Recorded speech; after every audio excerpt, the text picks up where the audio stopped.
framework of the commemoration of national independence, President Andrés Manuel López Obrador denounced the interests behind armed conflicts in the world. In a joint statement, the leaders of the Shanghai Cooperation Organization denounced unilateral restrictions as aggravating the world food crisis.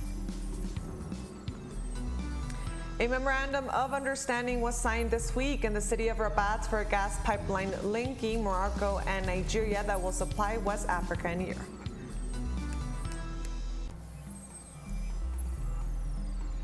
Hello and welcome to teleSUR English. I am Estefania Bravo from the headquarters of Quito in Ecuador. This is from the south.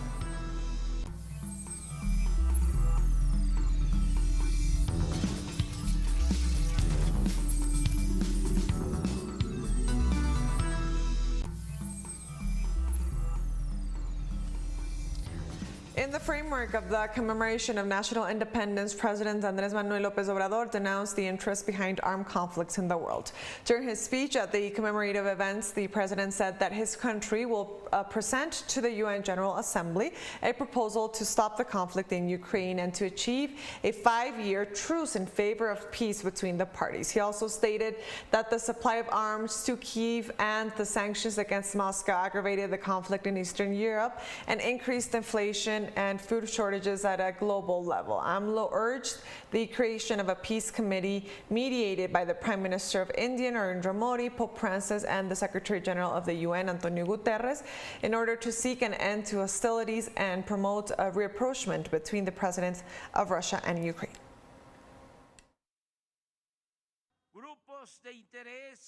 Interest groups in position of governmental or economic power work hard to steer politics towards armed conflict, and once this mistake has been made, instead of making amends, they choose to deepen it without caring about the suffering they inflict on humanity or the damage they cause to the stability of nations and the well-being of societies.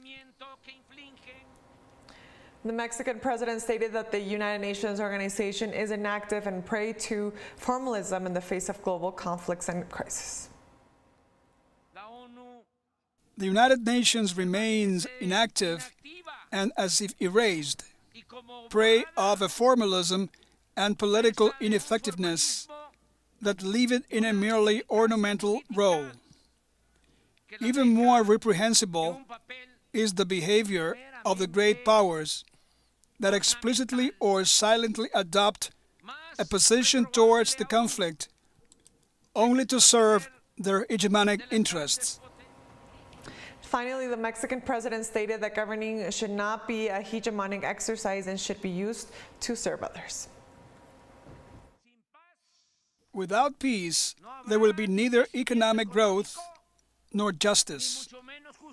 Governing should not be an exercise of hegemony or domination, but above all, the search for the well-being of the people.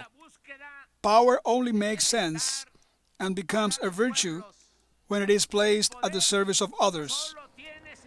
President López Obrador stated that his country will continue to demand the release of Australian journalist Julian Assange. Julian Assange, the Quixote of our time, of the freedom of expression, and who remains unjustly in prison, and from this public square, the main square of the Mexican Republic, we commit ourselves to continue demanding the freedom of Julian Assange. On Friday, Argentina's Justice Maria Capuchetti issued a preventive detention order for the gunman who tried to shoot Argentina's Vice President Cristina Fernández as he and his girlfriend were formally charged with attempted homicide. Fernando Sabag Montiel was caught on stunning video pointing a pistol at the Vice President from close range as she greeted supporters outside her home on September 1st. After Montiel's weapon failed to go off, he was overpowered and arrested while his girlfriend Brenda Uliar Uriarte was arrested 3 days later. The judge leading the case, Maria Capuchetti, issued charges of attempted aggravated homicide with premeditation against Sabag Montiel and Uriarte, who will remain in police custody. Judge Capuchetti has yet to issue charges against two of the couple's acquaintances, Agustina Diaz and Gabriel Carrizo, who were both arrested earlier this week.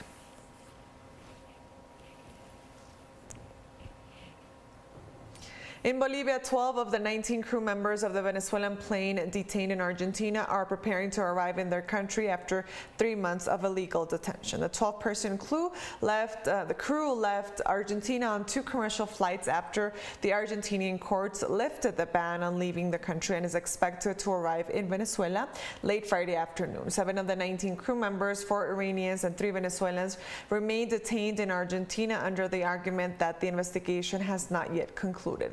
The detainees explained that the interrogations to which they were subjected were aimed at discovering the measures taken by the Venezuelan government to maintain its international air operations within the framework of the unilateral coercive measures imposed by the U.S.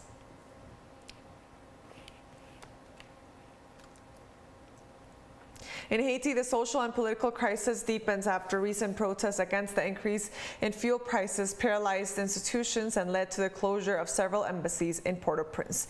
Demonstrators demanded the resignation of Prime Minister Ariel Henry and the reversal of the measure to increase the prices of petroleum derivatives.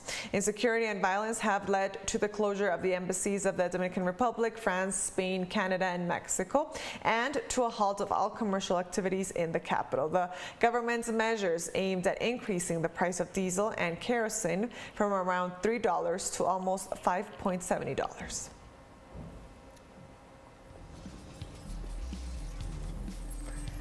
We're taking our first break now. Join us again after this, and also don't forget to follow me on my Twitter account at @TeleSUR for more. Stay with us.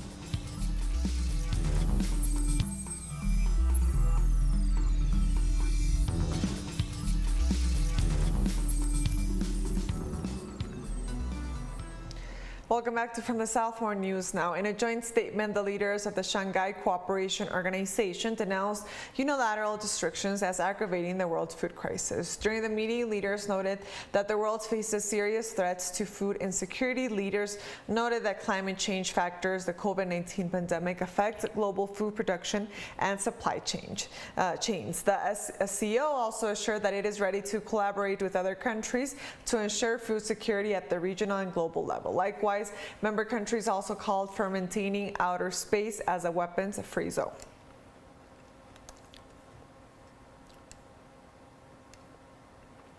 Addressing the Ukraine crisis, Russian President Vladimir Putin said there were no plans to adjust the country's special military operation in Ukraine, despite a counteroffensive, saying Moscow was in no rush to finish the campaign. The Russian Federation is gradually occupying new Ukrainian territories. I want to draw to your attention the fact that we're not fighting with the entire Russian army, only with specific parts of the Russian army, of course. This is linked to the parameters of our military, so therefore we are in no hurry in this aspect. Also in Ukraine, Putin told India's Prime Minister Narendra Modi that he wanted to end the conflict as soon as possible, and also understood India's concerns about the fighting. I know your position on the conflict in Ukraine, and I know your concern, which you are always expressing. We will do everything to end this as soon as possible. And in the framework of the Shanghai Cooperation Organization Summit, Iran's President Ibrahim Raisi called on Asian leaders to adopt new resolutions to deal with unilateralism and crippling sanctions as he addressed the forum in Samarkand, Uzbekistan. Undoubtedly, U.S. unilateralism seeks to hold countries back from their independent development path. SCO needs to adopt new solutions and special measures to deal with unilateralism and cruel sanctions, including forming lasting trade between the organization's member states. The UN authorizes President of Ukraine Volodymyr Zelensky to speak via video link at the United Nations General Assembly next week. Of the 193 member countries, 101 voted in favor of the decision, which creates an exception to the in-person speech rule and allows Zelensky to present a pre-recorded statement at the General Assembly. The measure was rejected by 7 countries, including Russia, while 19 countries abstained. This decision was rejected by the Deputy Ambassador of Russia, Dmitry Polyansky, who denounced the politicization of the procedural decision. He further stated that if the General Assembly is ready to consider the possibility of pre-recorded statements during the general debate, this right should be granted to all those who need it.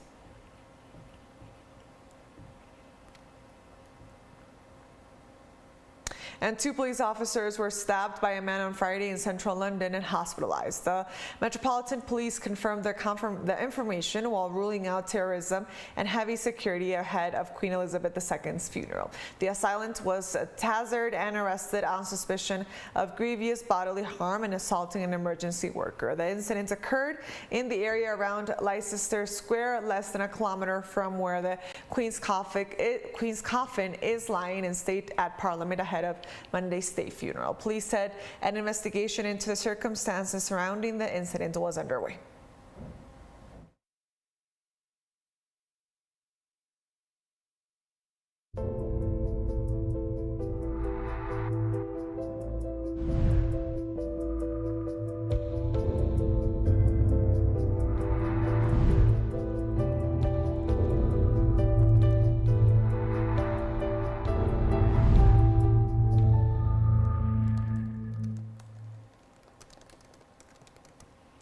According to the latest data released by the World Health Organization on Thursday, COVID-19 caseload in the world has surpassed 607 million, while nearly 6.5 million deaths, a little over a third of what happened in Europe, with a little over 250 million COVID-19 cases, followed by the Americas with 177 million. In Asia, Malaysia reports the lowest figures in the region with a total of 5 million, whereas Japan reports a little over 20 million, and South Korea 51.9 million cases. The lowest figures came from Africa with a total of 255.7 thousand cases, but the COVID-19 pandemic still poses a threat to the African continent given its low vaccination rates. And despite all efforts, still thousands of new cases are reported every day.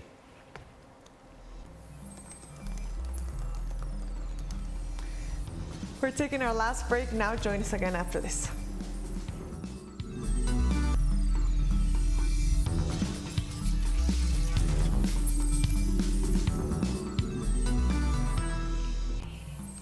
Welcome back to From the South. More news now. A memorandum of understanding was signed this week in the city of Rabat for a gas pipeline linking Morocco and Nigeria that will supply West Africa and Europe. According to a joint communique, the document on the gas pipeline project was signed by the leaders of Nigerian State Oil Company, the Morocco National Office of Hydrocarbons and Mines, and a Syrian official of the West African Economic Community. According to official sources, the project is expected to bring more than 5 billion cubic meters of natural gas to Morocco within a geopolitical context marked by strong international demand for gas and oil in Europe.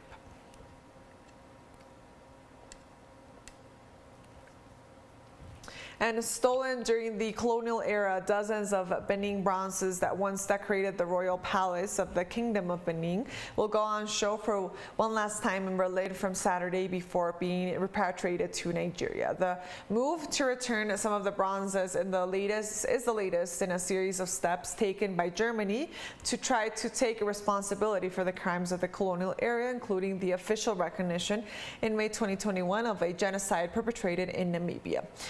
Among the items being exhibited are a pair of thrones and a commemorative bust of the monarch of the Kingdom of Benin in modern-day Nigeria. The removal of the precious objects is explained in the gallery, while educational workshops are also planned around the display. We have learned that restitution is much more than an administrative act, but a shared, intercultural, and at best a productive process of negotiation, and that it is about personal references, about self-empowerment, about cultural identity, and about dignity. And we have learned to listen. You talk, we listen. Tunisia's government and the country's most powerful union signed a deal boosting public sector salaries on Thursday, 3 months after a strike that paralyzed the country. The deal involves a 5% yearly hike to public sector wages every year until 2025. The head of the Tunisian General Labor Union announced that the first hike would take effect next month. Tunisia has been hit hard by the coronavirus pandemic and global diplomatic fallouts from the Ukraine crisis, which has sent the price of key imports as wheat and oil soaring. Also, inflation surpassed 8% year on year in August. The government is locked in negotiations with the International Monetary Fund over a $2 billion bailout. The UGTT organized a general strike on June 16 that saw flights canceled, public transport grind to a halt, and government offices closed. Our objective through this agreement is to establish social peace and to calm down the social climate. In view of the very difficult social situation and deterioration of purchasing power. United Nations Office for the Coordination of Humanitarian Affairs spokesman Jens Lark said the organization needs a total of $49.5 billion in 2022 to assist more than 200 million of the most vulnerable people, but highlighted that only $17.6 billion have been received so far. Millions of lives and livelihoods across the world are threatened by conflict, climate emergencies, hunger, and forced displacement. We need a total of $49.5 billion this year to assist 204 million of the most vulnerable people.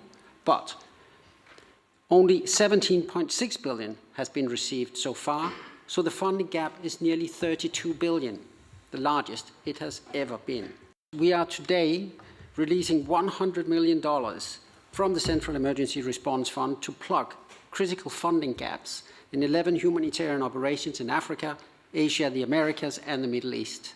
This September 24th, teleSUR invites you to see a brand new documentary titled Alex Saab, a Kidnapped Diplomat.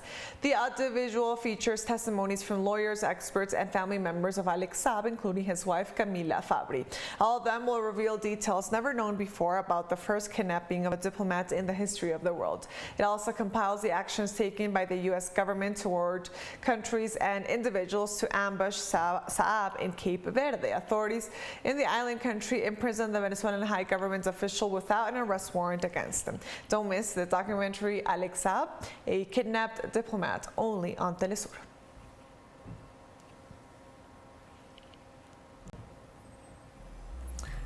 And with that story, we've come to the end of this news brief, but remember, you can find these and many other stories on our website at telesurenglish.net, and also be sure to follow us on our socials. We're on Facebook, on Twitter, on Instagram, and also recently on TikTok. Our account is at teleSUR English, in which you'll be able to find news in different formats, news updates, and more.